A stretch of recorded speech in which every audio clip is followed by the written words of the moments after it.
আল্লাহকে যারা বিশ্বাস করবেন তাদের সম্পর্কে আল্লাহ তাআলা পবিত্র কোরআনের 2 নম্বর সূরা সূরাতুল বাকারার শুরুতে বর্ণনা করেন, বিসমিল্লাহির রহমানির রহিম,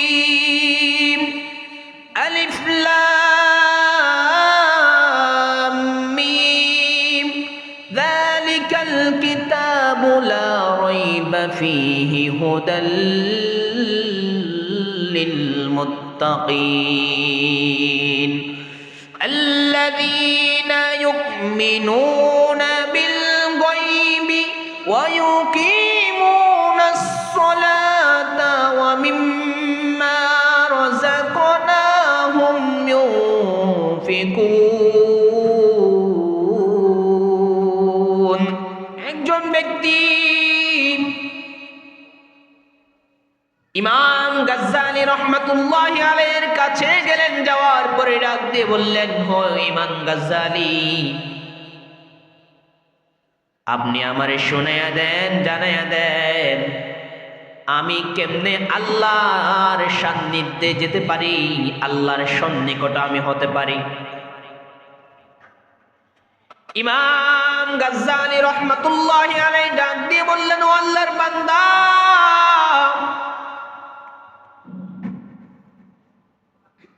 আপনি যদি দুনিয়ার কারো খুশি করতে চান, তাহলে মানুষ আপনার উপর সন্তুষ্ট হবে না, আপনার উপর রাজি খুশি হবে না। কিন্তু বান্দা, আপনি যদি আল্লাহকে রাজি খুশি করতে চান, আল্লাহর মোতাবেক, আল্লাহর আইন মোতাবেক দুনিয়াতে চলাফেরা করতে চান, তাহলে আপনার জন্য আল্লাহকে রাজি খুশি করা অবশ্যই একদম সহজ। আল্লাহ তাআলা কোরআনের মধ্যে বলেন, ওয়া'মুর বিল মা'রুফ ওয়ানহাউ আনিল মুনকার, সৎ কাজের আদেশ দাও এবং অসৎ কাজ থেকে, খারাপ কাজ থেকে বেঁচে থাকো।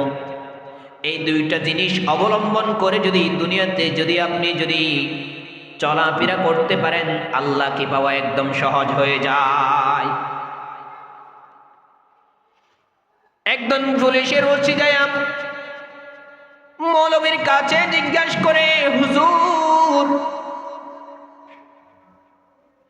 দীর্ঘদিন পর্যন্ত চাকরি করতে করতে আজকে আমার একদম হায়াত শেষের পর্যায়ে, ইমাম সাহেব আমাকে একটু জানিয়ে দেন, আল্লাহকে কিভাবে পাইতে একদম সহজ।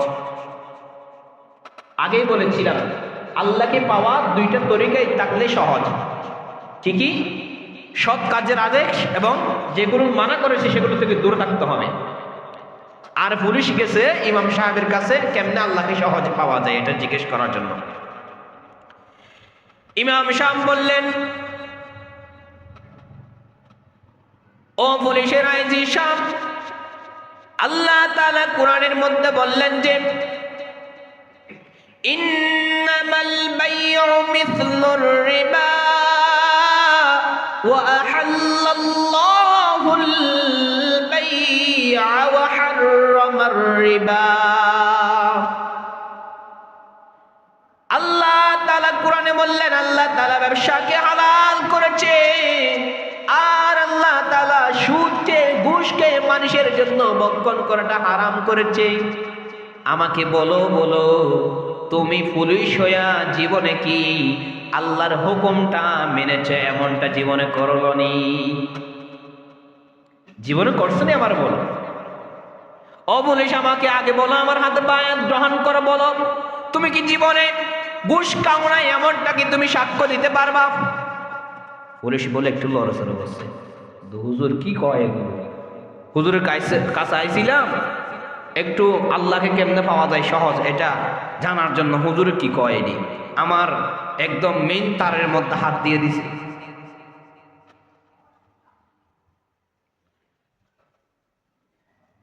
মাছের রাজা বলেন, নাম বলতে হবে। মাছের রাজা কি? আমাদের জাতীয় মাছ কি? ইলিশ। মাছের রাজা ইলিশ, ঘুষের রাজা পুলিশ। কথাই বুঝতে পারছেন? মাসের রাজা ইলিশ, ঘুষের রাজা পুলিশ। এই পুলিশে ডাক দিয়ে বলল, ও আইনজীবী সাহেব বলেন, আপনি কি জীবনে ঘুষ গ্রহণ করেন নাই, সুদ গ্রহণ করেন নাই, এমন কাকে সাক্ষী দিতে পারবেন? পুলিশ সাহেবের আওয়াজ বন্ধ। এবার বললেন, বলেন আপনি আজকে আইনজীবী হয়ে এলেন, আপনার কি কোনো কষ্ট হয়েছে কিনা? আপনি কি সহজেই কি আইনজীবী হয়ে যেতে পারলেন?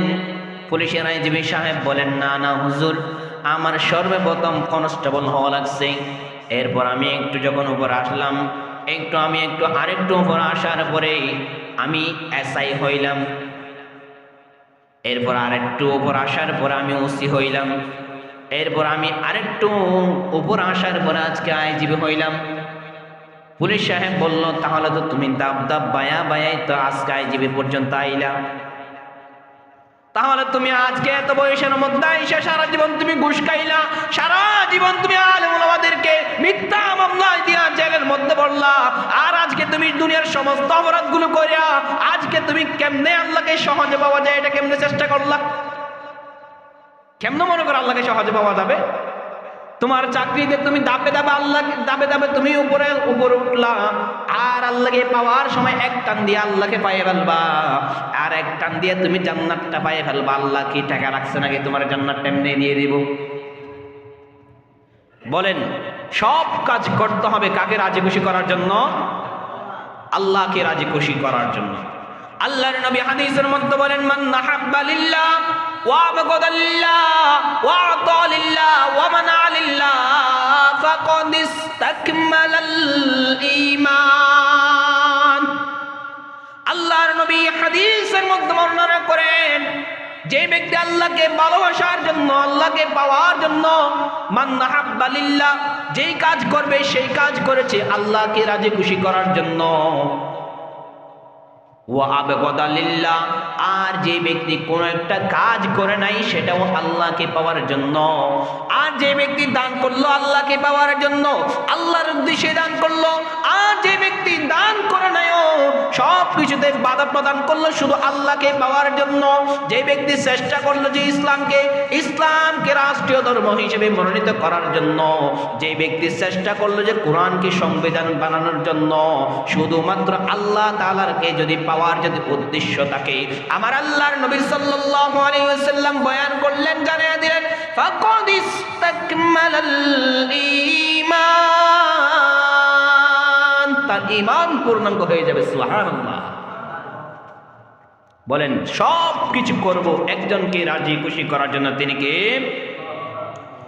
এবার আসেন, আল্লাহকে আমরা প্রত্যেকে বিশ্বাস করি কি করি না? তার বিধান কোরআন, কোরআনকে মানতে হবে কি হবে না? কোরআনের বিধান, এই যে কোরআন আছে, কোরআনকে আমরা যদি মানি, কোরআনের মধ্যে যে সমস্ত আয়াত আছে, কোরআন মাত্র একটা বই, সাধারণ একটা বই। কোরআন একটা কি? সাধারণ বই, কাগজ, কিন্তু তার মধ্যে যে কথাগুলো আছে, এই কথাগুলো কার? আল্লাহ। কথাগুলো কার? আমি এই কোরআন কিন্তু মানছি না, আমি আল্লাহর কথাগুলিকে মানছি। আমি এই কোরআন তো দুনিয়াতে বাস্তবায়ন করতে চাই না, আমি আল্লাহর কথাগুলো দুনিয়াতে বাস্তবায়ন করতে চাই।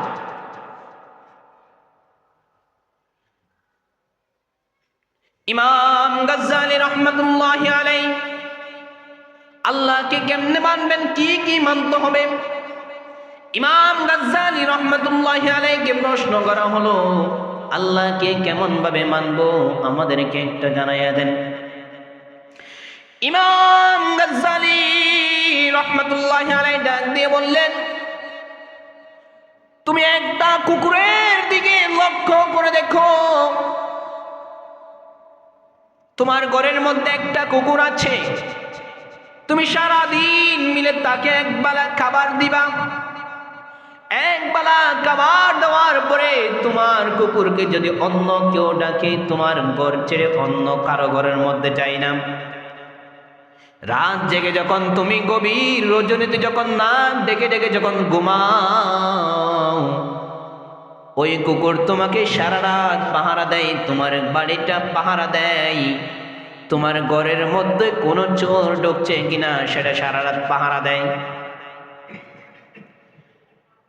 তুমি যদি একটা কুকুরের যদি একবেলা খাবার দেওয়ার কারণে যদি সে তুমি মনিবের বাড়ি চাইলা অন্য কারো বাড়িতে না যাই, তুমি যখন ঘুমাও তোমার ঘুমের মধ্যে তোমার ঘরে যাতে চুরি না হয়, সারা রাত জেগে জেগে সেই ব্যক্তি সেই কুকুর তোমার ঘরে পাহারা দেয়, তাহলে একবার চিন্তা করো আমাকে তোমাকে আল্লাহ তাআলা দীর্ঘ 70 বছর 80 বছর 60 বছর পর্যন্ত হায়াত দিল। প্রতিদিন সবচেয়ে দুনিয়ার নিয়ামত নিঃশ্বাস নামক নিয়ামত পড়তেছে আর পড়তেছে। কুকুরকে আমি একবার খাবার দিলাম, কিন্তু আমি আপনি দৈনন্দিন 3 বেলা করে খাবার ভক্ষণ করি, দৈনন্দিন নতুন নতুন জামা পরি, দৈনন্দিন যেমনে যেমনে মন চায় তেমন করে দুনিয়াতে চলাফেরা করি। একবার কি মন চাই না আমার আল্লাহ যেমনভাবে দুনিয়াতে চলাফেরা করার জন্য বলেছি, আমার যেমন আজকে ঘরের কুকুর যেমন আপনাকে ছেড়ে যায় না, আপনারও কি একবার মন চাই না আল্লাহর বিধানের থেকে বাহিরে আর কোথাও যাওয়া যাবে না? একটা কুকুর যদি আপনাকে যদি এভাবে মানতে পারে, তাহলে আপনিও আল্লাহকে কেমন ভাবে মানতে পারবেন? মানতে হবে, সেটা এই থেকে শিক্ষা নেন। বান্দা ডাক দিয়ে বলল, হুজুর বুঝি নাই, আর একটু মেসাল দিয়ে বুঝাইয়া দেন আল্লাহকে কেমনে মানতে হবে। ইমাম গাজ্জালী রাহমাতুল্লাহি আলাইহি ডাক দিয়ে বললেন, ও আল্লাহর বান্দা, তুমি একটা মশার দিকে তাকাও, একটা মশার দিকে তাকাও। আজকে একটা মশা তুমি তোমার গায়ের মধ্যে বসলো, আমি কথা বলতেছি এই টাইমে একটা মশা আমার ডান হাতের মধ্যে বসলো, আমি তাপ্পর দিয়া মশাটাকে মারার চেষ্টা করলাম, মশাটা মরে নাই, কিন্তু এক পা ভেঙে গেছে, একটা পাকা ভেঙে গেছে। কিছুক্ষণ পর আবার আইসা আমার বাম কাঁধের মধ্যে বসলো, বাম কাঁধের মধ্যে বসার কারণে আমি বাম হাতে একটা তাপ্পর দিয়া মশার আরেকটা পাকা জড়াইয়া ফেললাম। মশা কিছুক্ষণ পর আইসা আমার আবার মাথার উপর বসলো, মশাকে আমি আবার একটা তাপ্পর মারার কারণে মশার একটা পা ভেঙে গেল। মশা আবার কিছুক্ষণ পর আইসা আবার রানের মধ্যে বসলো। মশাকে আমি আবার জিজ্ঞাসা করলাম, কিরে তুই এত বেহায়া কেন, নির্লজ্জা কেন, তোর কি শরম নাই? তোকে একবার আমি ডান দিকে বসার কারণে তাপ্পর দিয়ে তোর ডান কাঁধের পাকা আমি ভেঙে ফেললাম, বাম দিকে বসার কারণে আমি তোর বাম কাঁধের পাকা ভেঙে ফেললাম, মাথায় বসার কারণে তোর একটা পাও চলে গেল। এখনো পর্যন্ত কি তোর কি একটু লজ্জা নাই? তোর কি একটু হায়া প্রন্তা কি কিছু নাই? একটু কি বেহায়া হতে পারস নাই? মশা আমার ডাক দিয়ে বলল, হুজুর তুমি বুঝো না, আল্লাহ তাআলা আমার একটা দায়িত্ব দিল, সেই দায়িত্ব হলো আমি মশা যতদিন পর্যন্ত যখন পর্যন্ত জীবিত থাকবো আমার একটাই দায়িত্ব, সেটা হলো মানুষ নামের জীব জন্তুর রক্ত আমি ভক্ষণ করা। মানুষের রক্ত আমি ভক্ষণ করাটাই কি আমার দায়িত্ব। আমি ইস্তেকামাত আছি, আমার আল্লাহ আমাকে যে দায়িত্ব দিয়েছে, একটা মশা যদি নিজের দায়িত্বের উপর ইস্তেকামাত থাকতে পারে, আমি আপনি মানুষ হয়ে আল্লাহকে মানার মতো সাধ্য কি আমার আপনার নাই? আপনাদের? তাহলে একটা মশা থেকে চিন্তা করেন, একটা মশা থেকে শিক্ষা নেন আল্লাহকে কেমন ভাবে মানতে হবে। আল্লাহ তাআলা, আল্লাহকে যারা বিশ্বাস করবেন তাদের সম্পর্কে আল্লাহ তাআলা পবিত্র কোরআনের 2 নম্বর সূরা সূরাতুল বাকারার শুরুতে বর্ণনা করেন, বিসমিল্লাহির রহমানির রহিম, আলিফ লাম মিম, যালিকাল কিতাবু লা রাইবা ফীহি হুদাল للمتقين الذين يؤمنون بالغيب ويقيمون الصلاة ومما رزقناهم ينفقون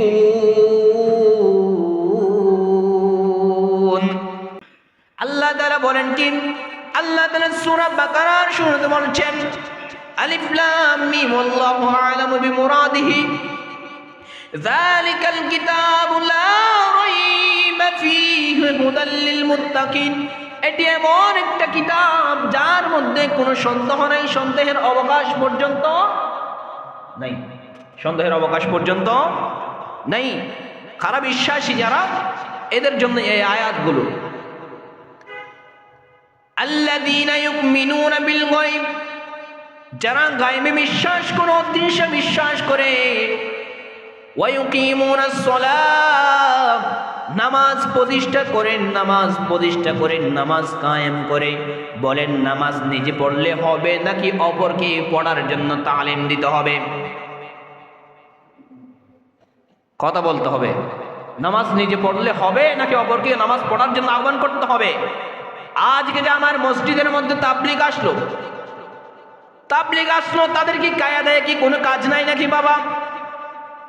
তাদের তো কায়াদায় কাজ আছে। তারা তো চাইলে এই সময়টা ঘুরতে যাইতে পারত, তারা চাইলে কক্সবাজারে পিকনিকে যাইতে পারত, তারা চাইলে আজকে সেই সুন্দরবনে সুন্দর সুন্দর দৃশ্যগুলো দেখার জন্য যাইতে পারত, তারা চাইলে বান্দরবনের এত সুন্দর আকৃতিগুলো দেখার জন্য যাইতে পারত।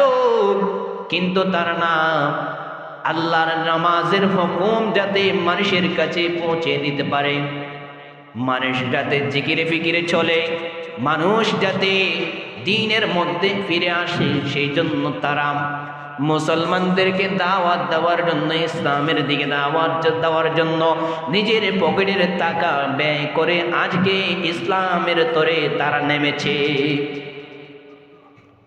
এই যে তারা কাজগুলো যেগুলো করতেছে সবগুলোতে একটাই উদ্দেশ্য, আল্লাহকে পাওয়া। কাকে পাওয়া? ও মুসলমান, আমার আল্লাহ বললেন ওয়ায়ুকিমুনাস সালাত, যারা বিশ্বাসী হবে তারা নামাজ প্রতিষ্ঠা করবে। ওয়া মিম্মা রাযাকনাহুম ইউনফিকুন, ওয়ায়ুকিমুনাস সালাতা ওয়া মিম্মা রাযাকনাহুম ইউনফিকুন, এবং তাদেরকে আমি যে রিজিক দিয়েছি তা থেকে তারা ব্যয় করবে। তা থেকে তারা কি করবে? ব্যয় করবে। আমার আল্লাহ আপনি কতটুকু বক্ষণ করবেন? আপনি জীবিত হওয়ার আগে, দুনিয়াতে আসার আগে সব কিছু নির্ধারণ করে রেখেছেন। আল্লাহ তাআলা কোরআনের মধ্যে বললেন কদ্দার ফাহাদাম, আপনি দুনিয়াতে কি করবেন কি করবেন না বলেন সব কিছু আপনি জন্মানোর পূর্বেই একজনে ঠিক করে রেখেছেন। তিনি কে? মানুষকে বিনা অপরাধে নিজের মতের বাহিরে গেলে পথে ঘাটে রাস্তাঘাটে হত্যা করার জন্য আল্লাহ বলছে মনে হয়। নমিনেশন দেওয়ার পরে নমিনেশন দেয় নাই তার নেতা, জনসাধারণের রাস্তা ব্লক করার জন্য মনে হয় বলছে আল্লাহ, রাস্তাঘাটে আগুন ধরায় দেওয়ার জন্য মনে হয় বলছে আল্লাহ। বলেন আমাদের সব কিছু করতে হবে কাকে খুশি করার জন্য? আমরা সাধারণ মানুষ চলাফেরা করতে না পারার জন্য রাস্তাঘাটে আগুন ধরে দিয়ে আল্লাহকে রাজি খুশি করতে চাই, ঠিক কিনা? ওই যে বলে, ঠিক বলে, দেখছেন? নমিনেশন দেয় না তোমার নেতা, সাধারণ মানুষের রাস্তাঘাট ব্লক করার জন্য তোমাকে বলছে কে? আমি আপনি আজকে ট্যাক্স দিয়ে এই রাস্তা নির্মাণ করা হয়েছে আমার আপনার যাতে চলতে ফিরতে সুবিধা হয়। নমিনেশন দেয় না তোমার নেতা, তুমি তোমার নেতারা যাইয়া বলো। গণসাধারণ মানুষের ঘরের মধ্যে আগুন দেওয়ার জন্য বলছে কে? গাড়ির মধ্যে ভাঙার জন্য আমার এই যে শ্রমিকগুলো নিজে টাকা উপার্জন করার জন্য যে গাড়ি ব্যবহার করে, এই যে বহন ব্যবহার করে, এই বহনের মধ্যে তোমাকে আগুন দেওয়ার জন্য বলছে কে? সে বেড়া নিজে গাইতে পারি না, কিস্তির উপরে নিচের গাড়িটা তুমি আজকে আগুন দিয়ে জ্বালাই দিলা, সে কেমনে চলবে? কিস্তি কি তোমার বাবা দিব? সাধারণ জনগণ আগামীতে নিজের চিন্তাকে মস্তিষ্ককে পরিবর্তন করেন, সব কিছু করবেন কাকে রাজি খুশি করার জন্য। এই জন্য আগামীতে আপনি যারা বিশ্বাস করেন, আজ আপনি যে ঈমান আনলেন, ঈমান আনা ফরজ না? ঠিক তদরূপ আল্লাহর জমিনে আল্লাহর বিধান বাস্তবায়ন করাটাও ফরজ। সম্মানিত মুসল্লিন আল হাদিরিন, বলছিলাম ওয়া মিম্মা রাযাকনাহুম ইউনফিকুন, এবং আল্লাহ তাআলা যা রিজিক দিবে তা থেকে সেই ব্যক্তি ব্যয় করবে। ওয়াল্লাযীনা ইউমিনুনা বিমা উনজিলা ইলাইকা, আর বিশ্বাসী ব্যক্তি কে হবে জানেননি? আল্লাহ কি বলছেন? ওয়াল্লাযীনা ইউমিনুনা বিমা উনজিলা ইলাইকা, এবং যারা ইতিপূর্বে নবী রাসূল সাল্লাল্লাহু আলাইহি ওয়াসাল্লামদের উপরে যা কিতাব অবতীর্ণ হয়েছে সেগুলি বিশ্বাস করবে। ওয়ামা উনজিলা মিন ক্বাবলিক, আপনার উপরে যা নাজিল হয়েছে এবং ইতিপূর্বে যে সমস্ত কিতাব আদি নাজিল হয়েছে সবগুলো সে বিশ্বাস করবে। ওয়া মিম্মা রাযাকনাহুম ইউনফিকুন ওয়াল্লাযীনা ইউমিনুনা বিমা উনজিলা ওয়া মা উনজিলা মিন ক্বাবলিহি ওয়া বিল আখিরাতি হুম ইউকিনুন, এবং ইয়াউমে আখিরাত কিয়ামত দিবস যে একদিন হবে এটা সেই অবশ্যই বিশ্বাস করবে। এই সমস্ত ব্যক্তিরা যারা নামাজ কায়েম করবে, যাকাত আদায় করবে, আল্লাহর রাসূল সাল্লাল্লাহু আলাইহি ওয়াসাল্লামের উপর যে বিধান অর্পণ হয়েছে এটি বিশ্বাস করবে, এবং আল্লাহ রাসূল সাল্লাল্লাহু আলাইহি ওয়াসাল্লাম যেমনি ভাবে জীবনে পরিচালনা করার জন্য বলেছেন তেমনি ভাবে পরিচালনা করবে। তাদের সম্মুখে আমার আল্লাহ তাআলা কি ঘোষণা দিলেন জানেননি? উলাইকা আলা হুদাম মির রাব্বিহিম ওয়া উলাইকা হুমুল মুফলিহুন। সুবহানাল্লাহ বলেন। আল্লাহ বলছেন কি? উলাইকা আলা হুদাম মির রাব্বিহিম, এরাই তো আল্লাহ তাআলার পক্ষ থেকে হেদায়েত প্রাপ্ত। ওয়া উলাইকা হুমুল মুফলিহুন, এবং তারাই হলো দুনিয়াতে সফলকাম, আখিরাতে সফলকাম। সুবহানাল্লাহ। তাহলে বলেন নামাজ কায়েম করতে হবে, নামাজ কায়েম করতে হবে, যাকাত দিতে হবে কি হবে না? গায়েবে বিশ্বাস করব কাকে? আল্লাহকে। এই যে আল্লাহ তাআলা আমাদের মাঝে নাই, আছে অদৃশ্যমান, তিনি হাজির ও নাজির। এখানে কিন্তু আমরা তাকে দেখতে পাচ্ছি না, না দেখো সত্যই গায়েবে বিশ্বাস করার নাম হলো ঈমান। ঈমান মানে হলো বিশ্বাস। এবার খেয়াল করেন, আমি আপনি নামাজ কায়েম করব কাকে রাজি করার জন্য? যাকাত দেব কাকে রাজি খুশি করার জন্য? এই যে ইসলামের তরে মানুষকে দাওয়াত দেব কাকে রাজি খুশি করার জন্য? এরা যে তাবলিগ করছে, তাবলিগ এটা করছে কাকে রাজি খুশি করার জন্য? আল্লাহকে রাজি খুশি করার জন্য। আমাদের সব কিছু আল্লাহকে রাজি খুশি করার জন্য, সব কিছু বিশ্বাস করে নিয়েছেন আপনি। তাহলে আমার আল্লাহ ঘোষণা দিয়ে দিলেন যে আপনি দুনিয়াতে সফল কাম এবং আখিরাতেও সফল কাম। সুবহানাল্লাহ। এবার খেয়াল করেন, আপনি নামাজ কায়েম করলেন, নামাজের দিকে আপনি তাবলিগ করলেন, ভালোই আপনি মানুষকে একদম মসজিদ পড়ে নামাজ পড়াই ফেললেন। বলেন তো আজকে আমি যদি আমার এখানে যদি আমার কাছে যদি ক্ষমতা থাকতো, আমি যদি এলান করতাম যে এই এলাকার যে সমস্ত ব্যক্তিরা আজকে নামাজ পড়ছো না, তোমাদের জন্য এরকম এরকম শাস্তি, কবরের শাস্তি পড়ে, দুনিয়াতে এরকম এরকম শাস্তি, আমি বলার সাথে সাথে প্রত্যেকটা মানুষ নামাজের মধ্যে এসে যাইত। আসতো কি আসতো না? ভয়ে আমার ক্ষমতা আছে, আমি যদি পুলিশ হই এখন যদি বলি এই নামাজ নবিলেন যে তুলে জেলের ভিতরে ঢুকে ফেলাই, সাথে সাথে সব ফাঁস ফেলে রেখে মসজিদে যাবে। ঠেলার নাম বাবাজি। খেয়াল করেন বিষয়গুলো। সম্মানিত মুসল্লিন আল হাজিরিন, আপনি নামাজ যেমন এইভাবে আজকে কায়েম করলেন, ঠিক তদ্রূপ ভাবে আল্লাহ তাআলা আপনার উপর ফরজ করে দিল আল্লাহর বিধান, কোরআনের বিধান বাস্তবায়ন করার জন্য। আমরা অনেকে এখানে অনেকে আছি যারা বিএমপি করি, আছে কি নাই? আছে কি নাই? কথা বলেন, আছে কি নাই? আমরা এখানে আছি অনেকেই আওয়ামী লীগ করি, আছে কি নাই? আমি কারণ নাম ধরে বলতে চাই না। আমরা অনেকে আছি এখানে জাতীয় পার্টি করি, আমরা এখানে অনেকে আছি হেফাজত করি, আমরা এখানে আছি অনেকে আবার নিজের দল জাতীয়তাবাদী দল করি। প্রত্যেকটা মানুষ আজকে আমি আপনি দলে দলে বিভক্ত হয়ে গেলাম। নিজের মোতাবেক একটা তন্ত্র বানায়া আমি দুনিয়াতে ছড়াইয়া দিলাম। নিজের মোতাবেক একটা আমি বিধান বানায়া মানুষকে মানার জন্য আহ্বান করলাম, মানুষও তার দিকে যায় সেই মতদর্শ পরিদর্শন করার জন্য, মানুষের মধ্যে জড়িয়ে ধরার জন্য, দেওয়ার জন্য মানুষ দলে দলে সেই দলের মধ্যে অন্তর্ভুক্ত হয়ে গেল। ভাই ভালো করে খেয়াল করবেন, আমি কোন আওয়ামী লীগের বিরুদ্ধে বলছি না, বিএনপির বিরুদ্ধে বলছি না, জাতীয়বাদীর বিরুদ্ধে বলছি না, জামাতের বিরুদ্ধে বলছি না। আপনি জামাত হইয়া, বিএনপি হইয়া, আওয়ামী লীগ হইয়া, জাতীয় পার্টি হইয়া আপনি যদি বলেন আমি সংসদে যাওয়ার পরে আমার হাতে যদি ক্ষমতা আসে, আমার ইচ্ছা হলো আমি এই কোরআনের বিধান এই রাষ্ট্রের মধ্যেই আমি সংসদের মধ্যে বাস্তবায়ন করব,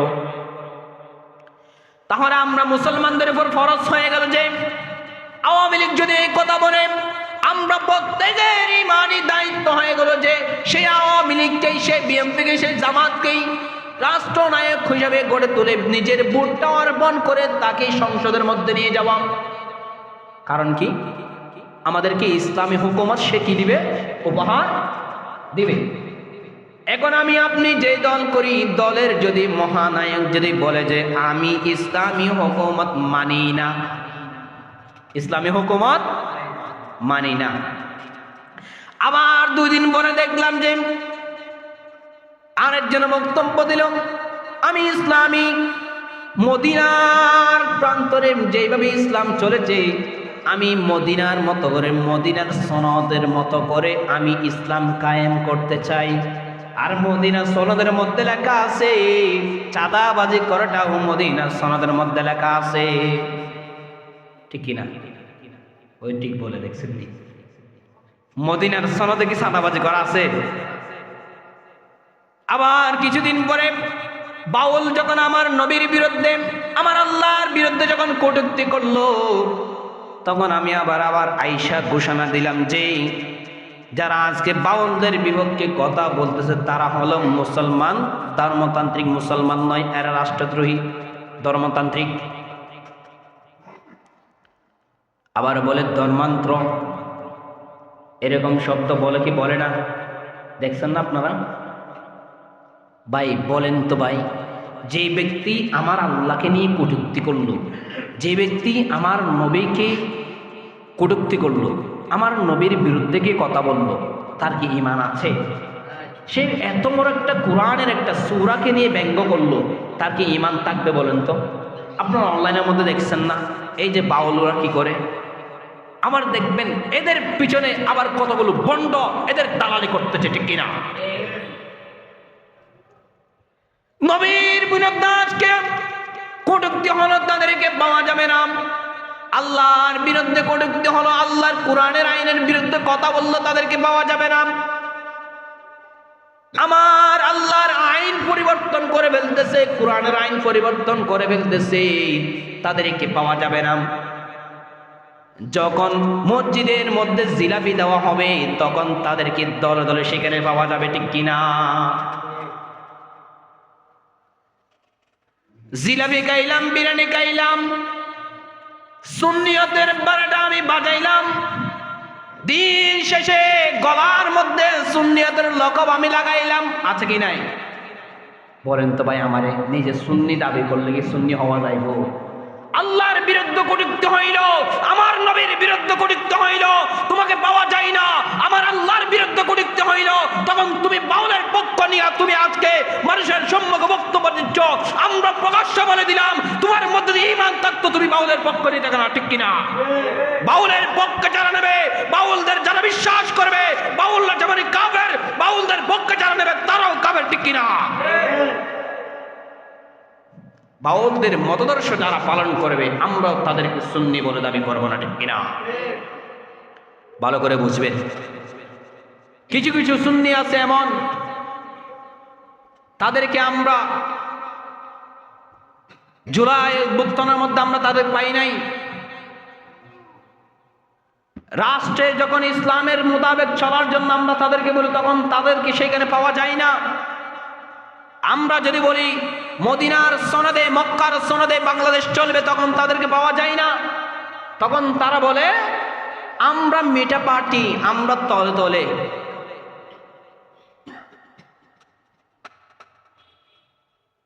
ব্রাহ্মণবাড়িয়া একজন এমপি ছিল। এই এমপির কাছে যাইয়া সে এমন ভাবে তেল মারতেছে, আপনারা দেখছেন। এই যে আজকে যারা সুন্নি, বর্তমানে যারা সুন্নি দাবি করছে, তাদের মধ্যে থেকে কেউ জেলে গিয়েছে? হক কথা বলার কারণে জেলে গেছে এমন কোন উপমা আছে?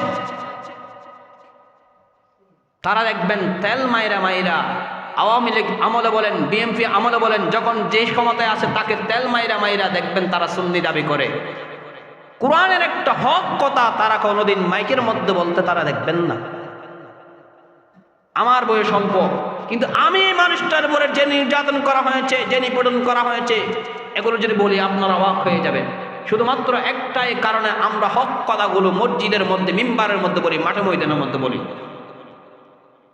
আগামী সপ্তাহ প্রোগ্রাম আছে আপনাদের একদম বাংলাদেশের শেষ সীমা পঞ্চগড়। আমাদের এই প্রোগ্রামের মধ্যে আমরা হক কথাগুলো তুলে ধরি। আমি আগামী বছর দাওয়াত পাবে কি পাবো না, আমার মসজিদে আগামীকালকে আমার চাকরি থাকবে কি থাকবে না সেটা আমি পরোয়া করি না, আমার আগামীকালকে বেতন দেওয়া হবে কি হবে না সেটা আমি পরোয়া করি না। আমার সব কাজ হবে একজনকে রাজি খুশি করার জন্য। তিনি কে? আমার রিজিক কোথায় কি হবে, আমার আল্লাহ সব কিছু রিজিক আমার জন্য বরদাস্ত করে রেখেছে, আমার আল্লাহ নির্ধারণ করে রেখেছে। আমার আল্লাহ বলছেন ওয়াল্লাহু খায়রুর রাজিকিন, আমি আল্লাহই তোমাদের জন্য উত্তম রিজিক দাতা।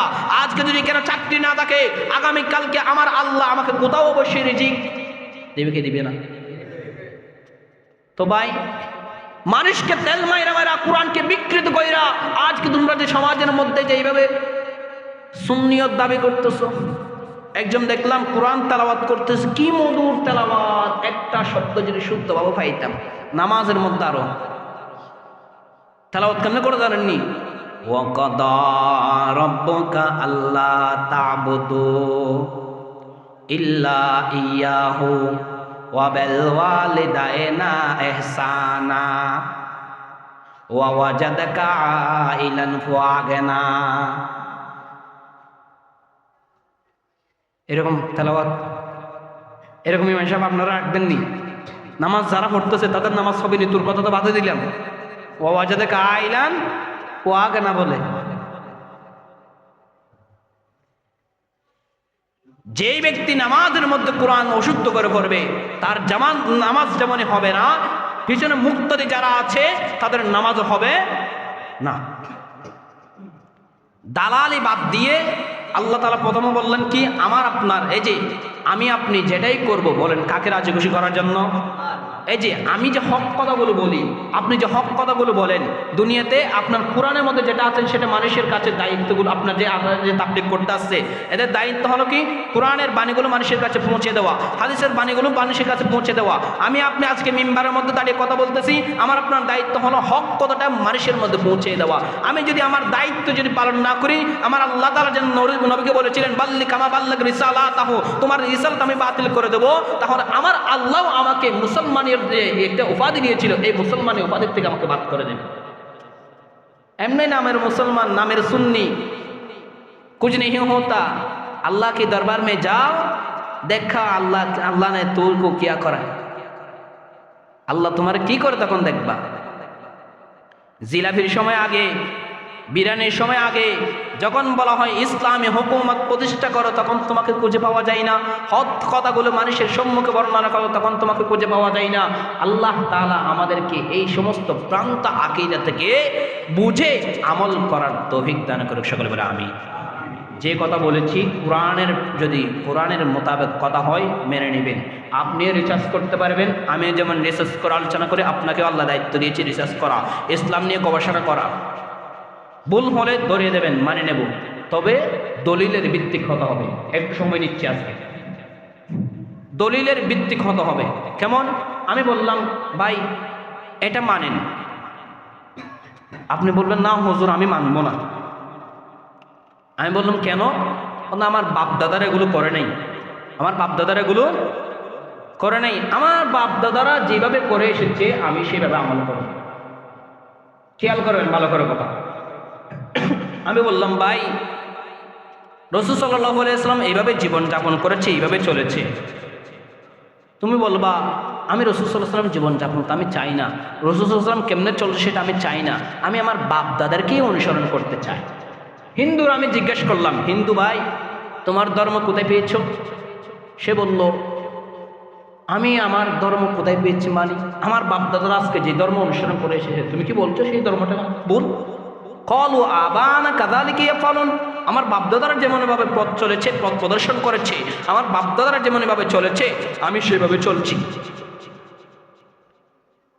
খেয়াল করেন দলিল দিল কি, কলু আবানা কাযালিকা ইয়াফালুন, আমার বাপদাদারা যেভাবে চলেছে, আমার বাপদাদারা যেটা অনুসরণ করছে আমি সেটা অনুসরণ করছি।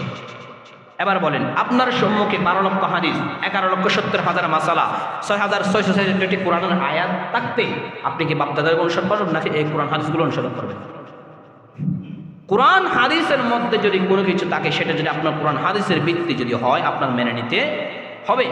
আপনি আমাকে বুঝাবেন কোরআন হাদিস দিয়ে, আমি যদি আপনাকে কোরআন হাদিস দিয়ে কিছু বুঝাই সেটা আপনার মানে নিতে হবে। গ্যারাবেটি দেখানোটা ইসলামের মধ্যে নাই, মেনে নেওয়ার নামে হলো ইসলাম। আল ইসলাম গর্দন নাহাদন বা তহাদ, ইসলাম মানে কি বলেন তো আমারে? ইসলাম শব্দের অর্থটা কি একটু বলেন তো? পাইছেন কই? কেউ বাইর করে দিতে পারবেন আমারে? একটা মানুষ দেখেন যেটা ইসলাম মানে আমার শান্তি বাহির করে দিতে পারবেন। গাইড খুলেন, ডিকশনারি খুলেন, কোথায় আছে ইসলাম মানে শান্তি? আল ইসলাম ও গর্দন নাহাদুন বাতআত, ইসলাম মানে হলো আত্মসমর্পণ করা, নিজেকে ইসলামের তরে সঁপে দেওয়া। ইসলাম মানে শান্তি না, সালাম মানে শান্তি। সালাম মানে কি? শান্তি। আসসালামু আলাইকুম, আপনার উপর শান্তি বর্ষিত হোক। ইসলাম মানে কি? আত্মসমর্পণ করা। আজকে শিখে নেন, মানুষের কাছে আরো কতগুলো শিখবেন। ইসলাম মানে কি বলেন? আত্মসমর্পণ করা। মানে কোরআন হাদিস মোতাবেক কোনো কিছু হয়েছে, আমি ইসলাম যখন মানি আমাকে আত্মসমর্পণ বিনয়ের সাথে ওই জিনিসটা মেনে নিতে হবে। আপনি গ্যারাপিটি করবেন, গাদ্দারি করবেন, ইসলাম তো এটা বলে না। এটার নাম ইসলাম মানা নয়। মনে মনে আপনি ইসলাম মুসলমান দাবি করবেন, আসলেই কি আপনি মুসলমান? আমার আল্লাহ কি আপনাকে মুসলমান বলছে? আল্লাহর নবী কি আপনাকে আপনার আল্লাহর নবীর দলে নিচ্ছে কিনা সেটা দেখতে হবে। আল্লাহর নবী সাল্লাল্লাহু আলাইহি ওয়াসাল্লাম হাদিসের মধ্যে বলেন, একটা ইমাম গাজালি একটা কাহিনী বলি। ইমাম গাজালিকে জিজ্ঞেস করা হলো, তুমি কি চাও আল্লাহর কাছে? মরে যাইলে কি চাও? ইমাম গাজালি বলেন, আমার তো চাওয়ার মতো কোনো কিছু নাই। আমি যদি মরে যাই, আমি ইমাম গাজালি আল্লাহ কি তরফ সির্ফ আল্লাহ কি পাস আল্লাহ তাআলা যেন আমাকে মাফ করে দেয় এটাই চাই। আমি ইমাম গাজালি যে সমস্ত আমল করেছি এগুলো আল্লাহ চাইলে মাফও করতে পারে, কবুল করতে পারে। আমি ইমাম গাজালিকে যদি আল্লাহ তাআলা চাই যদি ক্ষমা না করে, তাহলে আমার মতো দুর্ভাগা আর কেউ হবে না। আমাকে যদি ইমাম গাজালি হিসেবে যদি আল্লাহ কবুল না করে, আমার দুনিয়ার এত আমল, এত কিতাব লেখা সব কিছু একদম আল্লাহ আপনাকে বান্দা হিসেবে গ্রহণ করছেন সেটা হবে, দেখতে হবে আগে। বলেন ইসলাম মানে কি? আত্মসমর্পণ করা, ইসলামের তরে নিজেকে সঁপে দেওয়া, যা ইসলামের মধ্যে এসেছে সেটা আপনি মেনে নেওয়া, এটার নামে হলো ইসলাম। ইসলাম মানে সালাম নয়। ইসলাম মানে কি নয়? বলেন আসসালামু আলাইকুম, এটার মানে হলো আল্লাহর পক্ষ থেকে আপনার পরে শান্তি বর্ষিত হোক। আর আল ইসলামু গর্দন নাহাদন বা তআত, তিনটা অর্থে ইসলামের মধ্যে পাওয়া যায়। সালাম অর্থ জিজ্ঞেস করলে শান্তি বলবেন, ইসলাম অর্থ জিজ্ঞেস করলে কি বলবেন? আল্লাহ তাআলা আমাদেরকে মনে রাখার মতো তৌফিক দান করে, সকলে বলে আমিন। যে আলোচনা করেছি সময় একটু বেশি নেওয়াতে মাফ করে দেবেন। আসসালামু আলাইকুম ওয়া রাহমাতুল্লাহি ওয়া বারাকাতুহু।